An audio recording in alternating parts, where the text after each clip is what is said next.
আশহাদু আন্না মুহাম্মাদান আবদুহু ওয়া রাসূলুহু। তোমরা পড়তে থাকো আল্লাহ আল্লাহ আল্লাহ।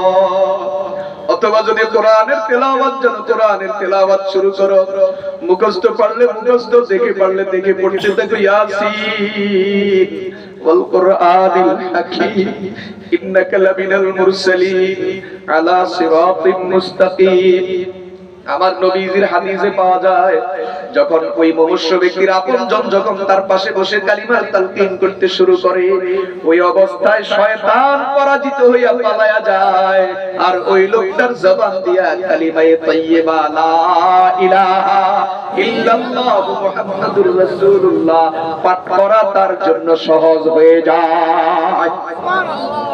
মুসলমান ভাইরা আমার, এখন আমার উস্তাদের দোয়ার হাকিকত বুঝেন। উস্তাদ আল্লাহর কাছে দোয়া করে, আল্লাহ হাসপাতালের মৃত্যু দিয়েন না, আইসিইউর মৃত্যু দিয়েন না। উস্তাদের দোয়ার হাকিকত বুঝেন। একজন মানুষ যখন হাসপাতালে যায়, আইসিইউতে যায়, তখন আপনজন পাশে বসে কোরআন পড়ার সুযোগ আছে নেই, তালকিনের সুযোগ আছে নেই, থাকে না। বরং আইসিইউর মধ্যে ঢুকাইয়া ফেললে কোরআন পড়া তো দূরের কথা, তালকিন করা তো দূরের কথা, কাছে কেউ যেতেই পারে না। গ্লাসের বাইরে থেকে তাকাইয়া দেখবেন বুকের উপর মেশিন, হাতে পায়ের সাথে কত কিছু লাগানো, আর ওখানে ওই মিটারের মধ্যে আপনার হার্টবিট বাতাইতেছে। ডাক্তার বলে দিবে লোকটা জিন্দা আছে, এখান থেকে দেখে চলে যাবেন। আল্লাহ না করুন এই অবস্থায়ও তো তার কাছে ইবলিস হাজির হবে তার ঈমান কেড়ে নেওয়ার জন্য।